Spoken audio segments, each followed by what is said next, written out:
The governor of Alabama was removed from office today. A jury convicted him of looting a political fund for personal expenses. 59-year-old Republican Guy Hunt will be sentenced next month.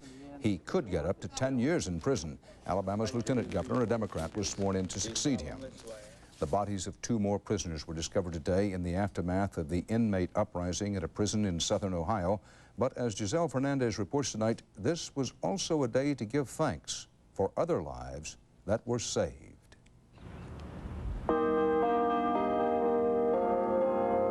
Today, church bells sounded across the small towns of southern Ohio, marking the day so many have been praying for. The worst prison siege in the state's history is finally over. I am proud of the patience and restraint that was shown. After 11 days in a barricaded cell block, the 5 prison guards held hostage by hundreds of inmates walked out alive. I look at myself going, yeah, and I looked at my fingers and I thought, Dave, you're not supposed to have that emotion. And then all of a sudden I said, yeah, I am supposed to have it, so I went loud. The 5 former hostages are in the hospital tonight undergoing routine tests. They are said to be in good spirits, but none was ready to talk about the ordeal. But one guard released as part of negotiations last week did recount how his life was threatened. This, he says, is what one inmate told him. Demons, we know you're a good officer. You don't come in here bugging guys. You do your job. But if them guys stormed the penitentiary, I was ordered to kill you. Negotiators say patience did pay off in the end in Lucasville and possibly set a precedent for future hostage negotiations. But there were lives lost here. One prison guard was killed, as were 7 inmates. And today, authorities found the bodies of 2 more prisoners inside the evacuated cell block that's being described as a disaster area. But outside the prison, in a town still lined with yellow ribbons where everyone knows everyone, this was a day to celebrate. I'm tickled to death it's over. That's all. And Lucasville will pick up the pieces and go on because they're a strong little town. Life here is fast returning to normal. The National Guard is pulling out. And for the first time in 11 days, there is a sense of calm in a town and prison that were both under siege. Giselle Fernandez, CBS News, Lucasville, Ohio. Coming up next, health care reform, what it might mean to you. Tonight, our look at HMOs, the look of the future. Thanks, yes. Okay.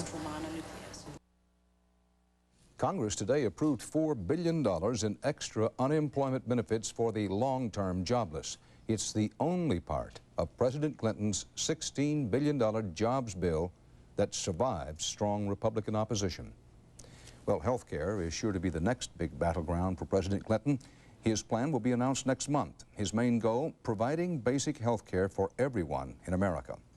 Our goal is to provide context and perspective on this major developing story in the weeks ahead. Tonight, correspondent Linda Douglas looks at one leading option that could affect everyone in our special report, Health Care Reform, Prescription for Change.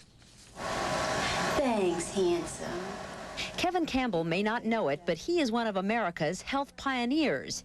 He is a patient in an HMO, a health maintenance organization, a system of health care that would become increasingly common under the Clinton health care plan.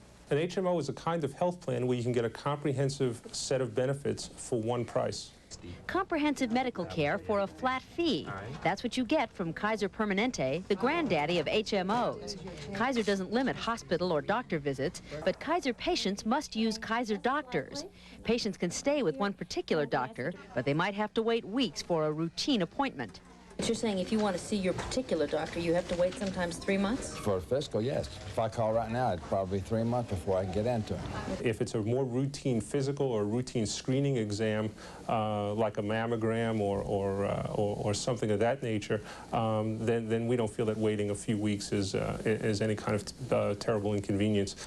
Patients who are sick usually can get in to see a doctor right away, and they can always get a doctor on the phone. It's all right, Kevin. HMO patients must first go to a primary care doctor like Kevin's pediatrician, Carol Samuels. That doctor decides if the patient needs a specialist. Critics complain HMO doctors see too many patients a day. Dr. Samuels disagrees. I'm very happy with the volume of patients that I see, and actually in talking to colleagues in fee-for-service practice, our volume is fairly similar. Like all HMOs, Kaiser emphasizes preventative care. The point is to avoid getting sick and needing a doctor in the first place. For example, Kaiser's aggressive prenatal program has reduced the number of premature births by 20%. And blow hard. Keep going. Kaiser doctors are taught to be cost-conscious. They are careful about ordering expensive tests. There are, of course, some limitations of what we can order or prescribe for patients, but those restrictions are very, very loose.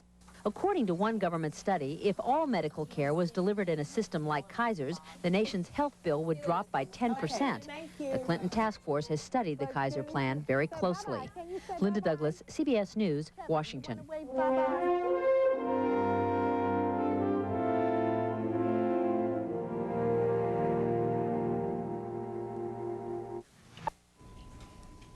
America and Americans have always put a premium on information and how to use it. So when a new museum was dedicated in Washington today, it was about more than history. It's about what still happens when people look away and turn their backs on the wicked blend of evil and racism. Mark Phillips explains in tonight's Eye on America. To the stirring monument celebrating great events and great lives on Washington's Mall has been added a house of horror.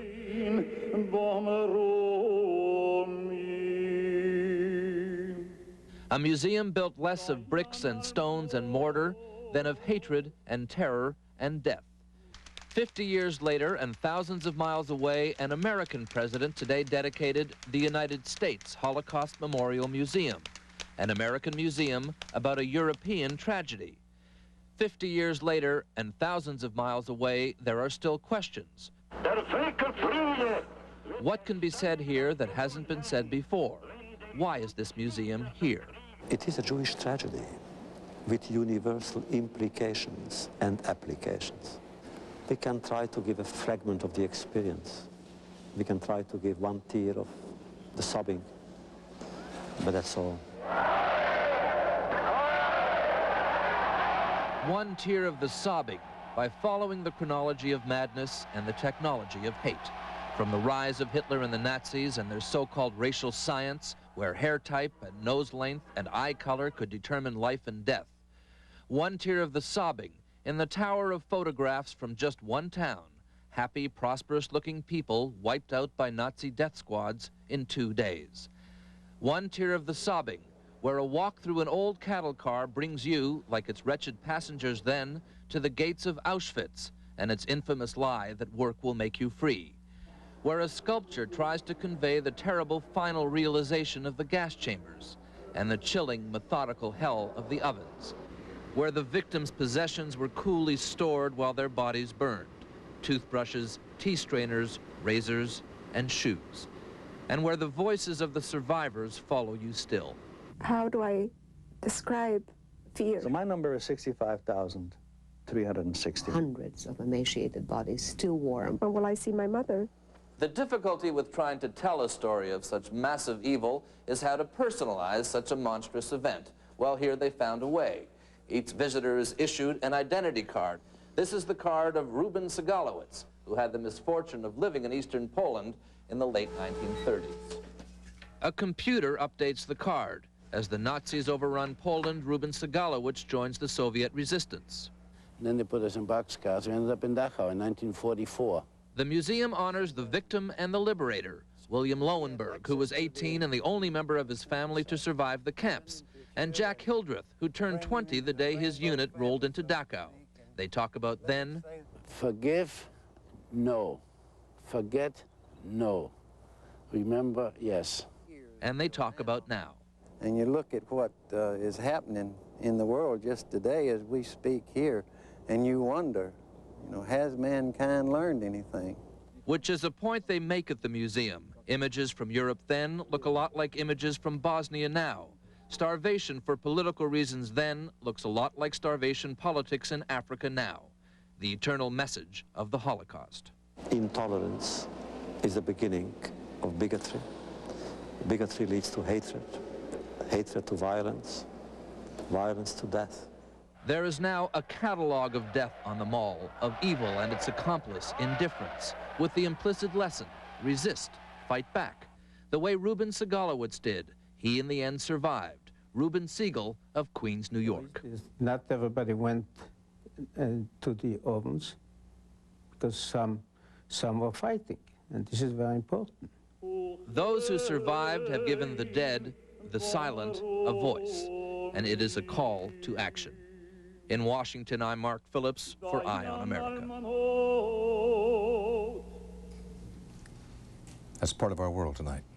Street Stories is on later this evening with, among other things, a look at women having mastectomies in the hope of preventing breast cancer. That's Street Stories with Ed Bradley tonight at 9/8 Central Time. Dan Rather reporting for the CBS Evening News. See you again tomorrow. Good night.